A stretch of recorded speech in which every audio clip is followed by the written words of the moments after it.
holiness blesses the world. Well, thank you all so much for joining me today and studying A Course in Miracles workbook for students and the text. We're reading from lesson 37 today on Tuesday, February the 6th of 2024. I'm forgiveness teacher from the Ozarks, Miracle Willie. My holiness blesses the world. And before we read that lesson, let's go look at our text though, and then we'll come back and read our lesson. My holiness blesses the world. Be thinking about how your holiness, this idea contains the first glimmerings of your true function to bless the world. That's your first glimmerings of your true function, which is to bless the world, or why you are here. Your purpose is to see the world through your own holiness. Thus are you and the world blessed together. That's the first few sentences. We'll come back and look at it here in a few minutes. Let's go look at chapter 5, Healing and Wholeness, number 4, which is Teaching and Healing. What fear has hidden still is part of you. Joining the atonement is the way out of fear. What fear has hidden still is part of you. Joining the atonement, or the at-one-ment, the interlocking chain of forgiveness, which when it's complete is the atonement, is the way out of fear. The Holy Spirit will help you reinterpret everything that you perceive as fearful and teach you that only what is loving is true. Wouldn't that be nice to know that everything that was fearful was an imagination, an illusion, a make-believe that you were going to wake up from, and that the only realities are all the loving things that have occurred to us and that we've done and that we've seen? The Holy Spirit will help you reinterpret everything that you perceive as fearful and teach you that only what is loving is true. Truth is beyond your ability to destroy, but entirely within your ability to accept. It belongs to you because, as an extension of God, you created it with Him. It is yours because it is part of you, just as you are part of God because He created you. Nothing that is good can be lost because it comes from the Holy Spirit, the voice for creation. Catch that. Nothing that is good can be lost because it comes from the Holy Spirit, the voice for creation. Nothing that is not good was ever created and therefore cannot be protected. The atonement is the guarantee of the safety of the kingdom, and the union of the sonship is its protection. We're all united. The ego cannot prevail against the kingdom because the sonship is united. In the presence of those who hear the Holy Spirit's call to be as one, the ego fades away and is undone. That's what we want, isn't it? Have our egos fade away and be undone. In the presence of those who hear the Holy Spirit's call to be as one, the ego fades away and is undone. Paragraph 2. What the ego makes, it keeps to itself, and so it is without strength. Its existence is unshared. It does not die. It was merely never born. Physical birth is not a beginning. It is a continuing. Everything that continues has already been born. It will increase as you are willing to return the unhealed part of your mind to the higher part, returning it undivided to creation. I have come to give you the foundation, so your own thoughts can make you really free. You have carried the burden of unshared ideas that are too weak to increase, but having made them, you did not realize how to undo them. You cannot cancel out your past errors alone. They will not disappear from your mind without the atonement, a remedy not of your making. a remedy not of your making, the atonement. The atonement must be understood as a pure act of sharing. That is what I meant when I said it is possible, even in this world, to listen to one voice. If you are part of God and the sonship is one, you cannot be limited to the self the ego sees. Paragraph 3. Every loving thought held in any part of the sonship belongs to every part. It is shared because it is loving. Sharing is God's way of creating, and also yours. The ego can keep you in exile from the kingdom, but in the kingdom itself it has no power. So the ego can keep you in exile from the kingdom, but in the kingdom itself it has no power. And we're going to learn how to not let the ego keep us in exile by practicing forgiveness, the shared relationship, the shared kingdom of heaven, the one Son, the one creation. Ideas of the Spirit do not leave the mind that thinks them, nor can they conflict with each other. However, ideas of the ego can conflict because they occur at different levels and also include opposite thoughts at the same level. It is impossible to share opposing thoughts. You can share only the thoughts that are of God and that He keeps for you, and of such is the kingdom of heaven. The rest remains within you until the Holy Spirit has reinterpreted them in the light of the kingdom, making them too worthy of being shared. When they have been sufficiently purified, He lets you give them away. The decision to share them is their purification. 4. I heard one voice because I understood that I could not atone for myself alone, says Jesus. Listening to one voice implies the decision to share it in order to hear it yourself. The mind that was in me is still irresistibly drawn to every mind created by God, because God's wholeness is the wholeness of His Son. You cannot be hurt and do not want to show your brother anything except your wholeness. You cannot be hurt, and you do not want to show your brother anything except your wholeness. Show him that he cannot hurt you, and hold nothing against him, or you hold it against yourself. This is the meaning of turning the other cheek.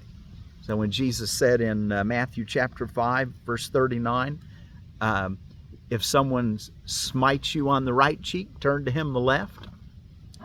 Well, that's basically what he's saying, is that this is the meaning of that, turn the other cheek. Show your brother that he cannot hurt you, and hold nothing against him, or you hold it against yourself. Remember, we're all one. We're all in this together. What you do to your brother, you're doing to yourself. Slap your brother, you're slapping yourself. Show him that he cannot hurt you, and hold nothing against him, or you hold it against yourself. This is the meaning of turning the other cheek. 5. Teaching is done in many ways, above all by example. Teaching should be healing because it is the sharing of ideas, and the recognition that to share ideas is to strengthen them. I cannot forget my need to teach what I have learned, which arose in me because I learned it. I call upon you to teach what you have learned, because by so doing you can depend on it. Make it dependable in my name, because my name is the name of God's Son. What I learned, I give you freely, and the mind that was in me rejoices as you choose to hear it. 6. The Holy Spirit atones in all of us by undoing, and thus lifts the burden you have placed in your mind. Again on that sentence, the Holy Spirit atones in all of us by undoing, and thus lifts the burden you have placed in your mind. By following Him, you are led back to God where you belong. And how can you find the way except by taking your brother with you? My part in the atonement is not complete until you join it and give it away. As you teach, so shall you learn. I will never leave you or forsake you, because to forsake you would be to forsake myself and God who created me.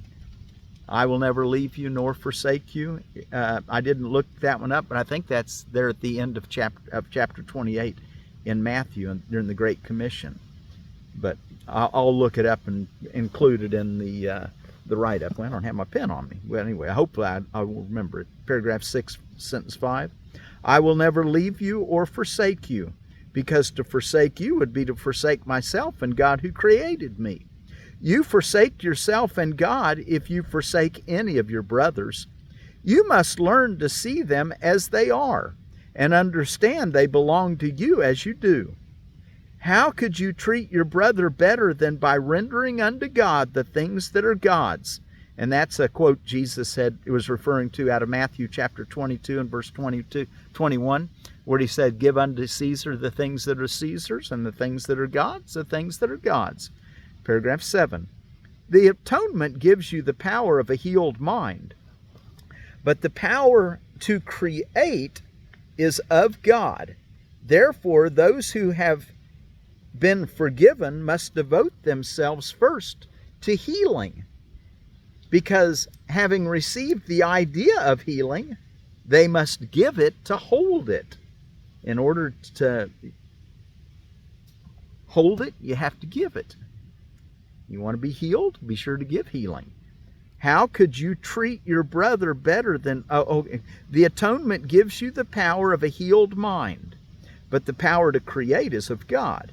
Therefore, those who have been forgiven must devote themselves first to healing, because having received the idea of healing, they must give it to hold it.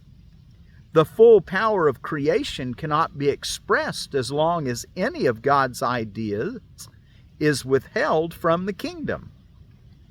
The full power of creation cannot be expressed as long as any of God's ideas is withheld from the kingdom. The joint will of the sonship is the only creator that can create like the Father, because only the complete can think completely, and the thinking of God lacks nothing. Everything you think that is not through the Holy Spirit is lacking. And the last paragraph, 8. How can you who are so holy suffer?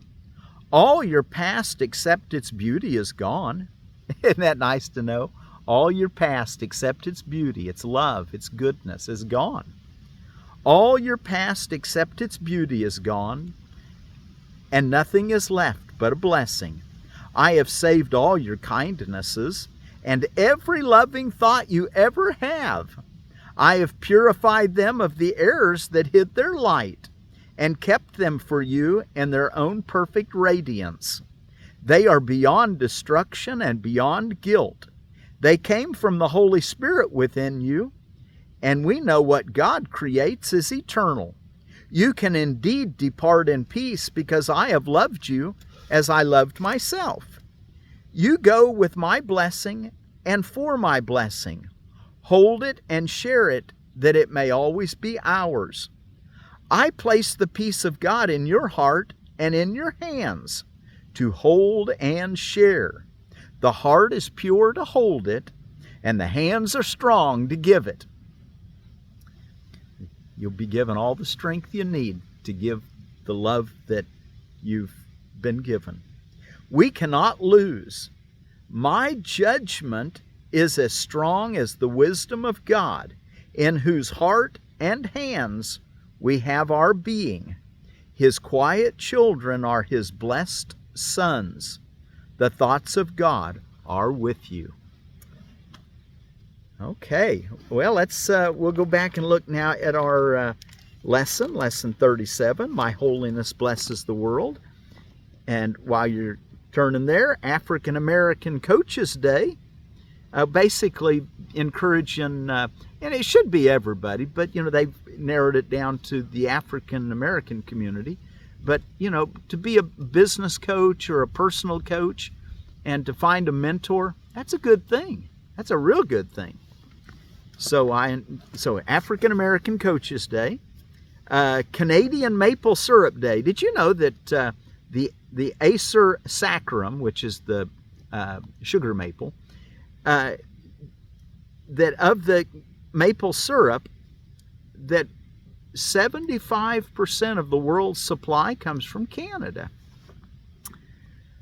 International Day of Zero Tolerance to Female Genital Mutilation. International Frozen Yogurt Day. You know, always good to get those bacterias that are good, the acidophilus, acid-loving bacteria in your. So if you're going to eat ice cream, you might as well have it be frozen yogurt. Get a little bit of good bacteria. Lame Duck Day, and that is remembering the 20th Amendment of 1933 that changed the lame duck period, reduced it down 3 months, I think, 2 months, from March to January when a president took office. National Chopstick Day. Any good eating chopsticks? Instead of with a shovel? I mean, a little mini shovel spoon. Pay a Compliment Day. And thank you all so much for joining me out here on this windy, almost rainy February day. I'm really glad to have you study with me. It helps me to learn, and hopefully it's benefiting you. Ronald Reagan Day. That's a California day. Ronald Reagan was the 40th U.S. president from 81 to 89.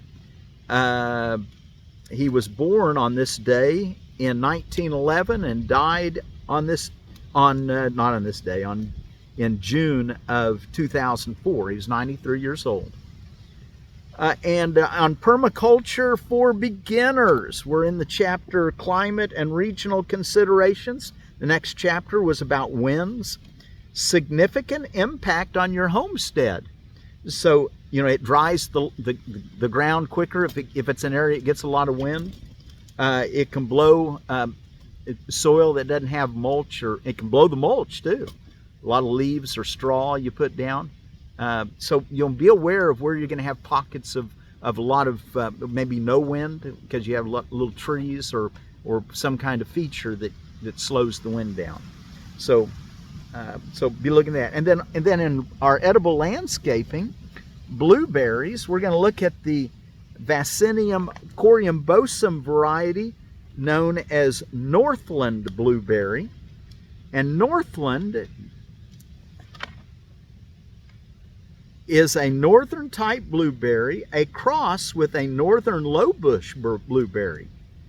In the north, its low stature makes it hardier than most because it gets insulated by snow. 15 to 20 pounds of fruit on a mature bush is not uncommon. Medium-sized berries are of high flavor, similar to wild lowbush blueberries.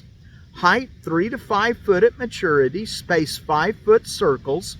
Selected in Minnesota for its dark blue wild flavored berries and low stature. It is an attractive landscape plant with yellow-orange fall color, zones 3 through 7. Okay, well there's your Northland blueberry. Now, my holiness blesses the world. And I will include that passage that out of Matthew in the description below. And the other two, all three Bible verses, I try to include them, so if you want to look at the reference, you can go find it easy. My holiness blesses the world. This idea contains the first glimmerings of your true function in the world, or why you are here. Your purpose is to see the world through your own holiness. Thus are you and the world blessed together. No one loses. Nothing is taken away from anyone. Everyone gains through your holy vision. It signifies the end of sacrifice because it offers everyone his full due. And he is entitled to everything because it is his birthright as a son of God. There is no other way in which the idea of sacrifice can be removed from the world's thinking. Any other way of seeing will inevitably demand payment of someone or something. As a result, the perceiver will lose. Nor will he have any idea why he is losing. Wow, we go unconscious when we don't perceive the way the Holy Spirit has us to see. We lose awareness of what's going on at all. Yet is his wholeness restored to his awareness through your vision. Well, we can be bringers of salvation to our brothers and sisters by seeing our own invulnerability and seeing how they can't hurt us and sharing that with them. So that says, as a result, the perceiver will lose, nor will he have any idea why he is losing. Yet is his wholeness restored to his awareness through your vision. Your holiness blesses him by asking nothing of him. Those who see themselves as whole make no demands. Your holiness is the salvation of the world. Wow. Those who see themselves as whole make no demands. Your holiness is the salvation of the world. It lets you teach the world that it is one with you, not by preaching to it, not by telling it anything, but merely by your quiet recognition that in your holiness are all things blessed along with you. Today, 4 longer exercise periods, each to involve 3 to 5 minutes of practice, begin with the repetition of the idea for today, followed by a minute or so of looking about you as you apply the idea to whatever you see. So our 4 longer exercise periods, each to last 3 to 5 minutes, begin with the repetition of the idea for today, my holiness blesses the world, followed by a minute or so of looking about you as you apply the idea to whatever you see. My holiness blesses this stick. My holiness blesses that camera and whatever you see. My holiness blesses this chair. My holiness blesses this window. My holiness blesses this body. Then close your eyes and apply the idea to any person who occurs to you using his name and saying, my holiness blesses you, and then name the person you want to bless and send them a blessing. And there shouldn't be anyone that you can't send a blessing to, whether they're in this world or the next world or wherever they're at. You can send them a blessing. They're part of you. You may continue the practice period with your eyes closed. You may open your eyes again and apply the idea for today to your outer world if you so desire. You may alternate between applying the idea to what you see around you and to those who are in your thoughts, or you may use any combination of these 2 phases of application that you prefer. The practice period should conclude with a repetition of the idea with your eyes closed and another following immediately with your eyes open. So we're going to close our eyes at the end and say, my holiness blesses the world, and then open them again and look around and say, my holiness blesses the world. The shorter exercises consist of repeating the idea as often as you can. My holiness blesses the world. It is particularly helpful to apply it silently to anyone you meet, using his name as you do so. It is essential to use the idea if anyone seems to cause an adverse reaction in you. Offer him the blessing of your holiness immediately, that you may learn to keep it in your own awareness. So we're going to take our 5 minutes, or at least 3 minutes, and 4 times today, we're going to close our eyes, say the lesson, my holiness blesses the world, and hang out there for about a minute, then, or does he say stay about a minute? Practice period, eyes closed. Begin with the repetition of the idea for today, followed by a minute or so of looking about you. Okay, then open your eyes for about a minute. You don't have to time it, but look around. And so first you're going to close your eyes and say, my holiness blesses the world. Then you're going to open your eyes and look around and name the things you see. My holiness blesses this blank. And then you're going to close your eyes again, and whatever people you want to bless or come to your mind. And it might be a great time to practice blessing those you've been holding grudges against, perhaps. Or somebody that's left the world that you were kind of upset about. And they left in a way that you didn't like. Well, now's the time to bless them. And then you can open your eyes or close them. Either way, you can. But at the end, take one more moment to close your eyes and my holiness blesses the world. And then open your eyes and say it again. My holiness blesses the world. And we'll do a short little meditation right now. And you can, do the full 5 minutes if you can after we're completed with our little song and video. Thank you again on, what's this? Pay a Compliment Day. And you've done wonderful. You've been following me since lesson 1. You've making big progress. We're coming into the reason we're here, to bless the world. So I'm complimenting you. Okay, ready? My holiness blesses the world. My holiness blesses the world. My holiness blesses the world. My holiness blesses the world. Then look around and just say, my holiness blesses this dog. My holiness blesses that tripod. My holiness blesses that cedar tree.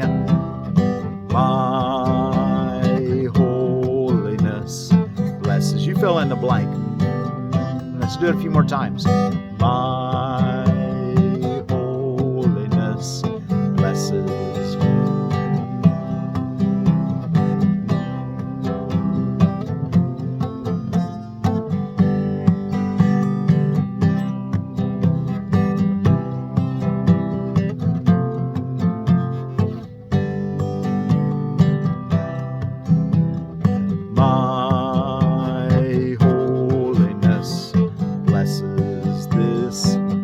Close our eyes and say, my holiness blesses you, Mom, whoever.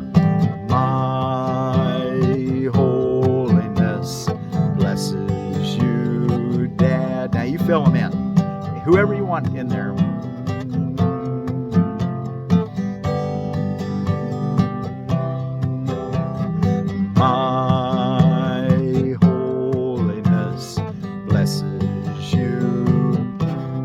Fill it in. My holiness blesses you. My holiness blesses you. My holiness blesses you. My holiness blesses the world. My holiness blesses the world. My holiness blesses the world. And our Aramaic word we learned the other day, Shlama, for peace. My holiness blesses the world. Shlama.